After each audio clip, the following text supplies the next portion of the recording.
Navi Mumbai international airport उसका उद्घाटन होने वाला है 25 दिसंबर को। जी हां, और जल्दी ऑपरेशन शुरू होने वाले हैं 25 दिसंबर को। इससे ठीक पहले इसको मैनेज करने वाले अडानी ग्रुप के डायरेक्टर एयरपोर्ट के जीत अडानी से हमारे सहयोगी हर्षा सहता ने खास बातचीत की है। चलिए आपको सुनाते हैं। हेलो एंड वेलकम, नमस्कार दर्शकों, मैं हर्ष साइता हूँ। ये आप देख रहे हो ईटी नाउ स्वदेश और मैं बैठा हूँ जीत अडानी के साथ और हम अडानी एयरपोर्ट के मार्की नए एयरपोर्ट लॉन्च जो कि नवी मुंबई इंटरनेशनल एयरपोर्ट है उसके लॉन्च पे मैं बैठा हूँ जीत अडानी जो कि डायरेक्टर है अडानी एयरपोर्ट्स लिमिटेड के। जीत, पहले तो एयरपोर्ट बहुत बढ़िया दिख रहा है, ऐसे लग रहा है कि हम एक फॉरेन कंट्री में बैठे हुए हैं। और बताइए कि कितना बड़ा चैलेंज था ये अडानी ग्रुप के लिए। नहीं, ये बहुत बहुत कठिन प्रोजेक्ट था। अगर आपको उदाहरण के साथ भी बताता हूँ तो ये प्रोजेक्ट के बीचों बीच ऑलमोस्ट 1.5 करोड़ टन का एक माउंटेन था। और वो माउंटेन को निकाल के हमको साइट में डालना पड़ा। साइट में डाले के बाद हमने एयरपोर्ट बनाया। तो लिटरली बोलते हैं ना कि मूविंग माउंटेन्स, तो ऐसे ही हुआ है। बट इससे काफ़ी खुशी मिलती है कि इतना 4 साल कठिन प्रयास के बाद जब आज ये देखते हो कि क्या प्रोडक्ट निकला है, क्या एयरपोर्ट बना है, काफ़ी एक्साइटिंग है। Very interesting.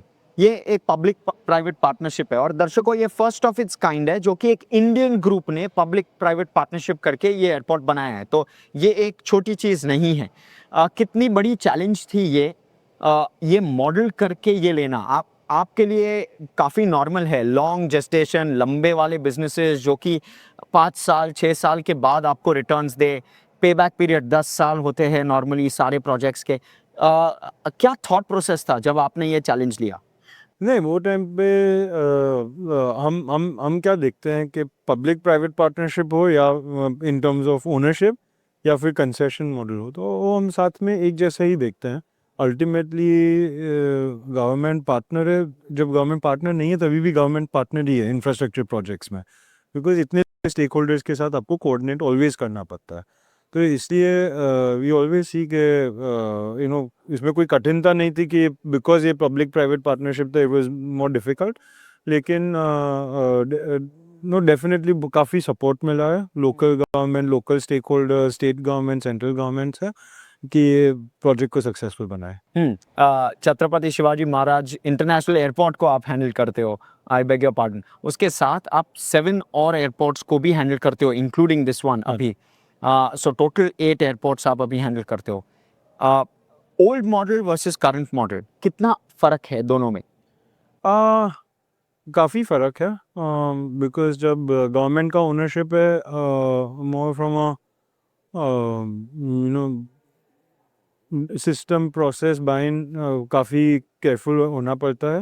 एंड लेकिन we don't see it as a challenge because government के साथ हम साथ में काम करके एग्जीक्यूशन करते हैं। वरना जो 100% ओनरशिप मॉडल में दिया है उसमें you have a lot more freedom कि आप एग्जीक्यूट कर सकते हो। However, the flip side is also कि इतना चैलेंजिंग प्रोजेक्ट जहाँ पे land acquisition, land site preparedness, local issues, all of that challenge था। वहाँ पे it was a blessing to have government as a partner. और हमें ये बताइए कि जो करंट कैपेसिटी है करंट मुंबई एयरपोर्ट की around 5 crore passengers fully maxed out हैं। ये एयरपोर्ट की कैपेसिटी अब 9 करोड़ पैसेंजर्स एडिशनल ले पाएगा। कब तक फुल कैपेसिटी हिट करेंगे और 2030 तक जो नियर टर्म है क्या टारगेट्स है आपके जो कि आप कहेंगे कि yes this project is successful? Near term मेरा टारगेट तो बहुत सिंपल है कि एक्सट्रीम नियर टर्म के डे 1 पे ऑपरेशंस कोई हिचकिचाहट के बिना हो जाए। लेकिन near term I would like to see कि ये इसका रैंप अप हो जाए, फ्लाइट ऑप्स मैक्सिमम तक पहुंच सके।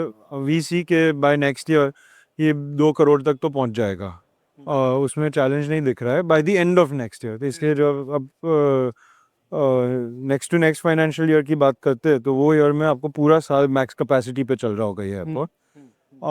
हावेवर आप अल्टीमेट कैपेसिटी की बात करो जो 9 करोड़ की है, जो 2030 तक के आसपास वी थिंक कि वो टाइम तक उतना डिमांड आ जाएगा। और 2030 के टारगेट्स?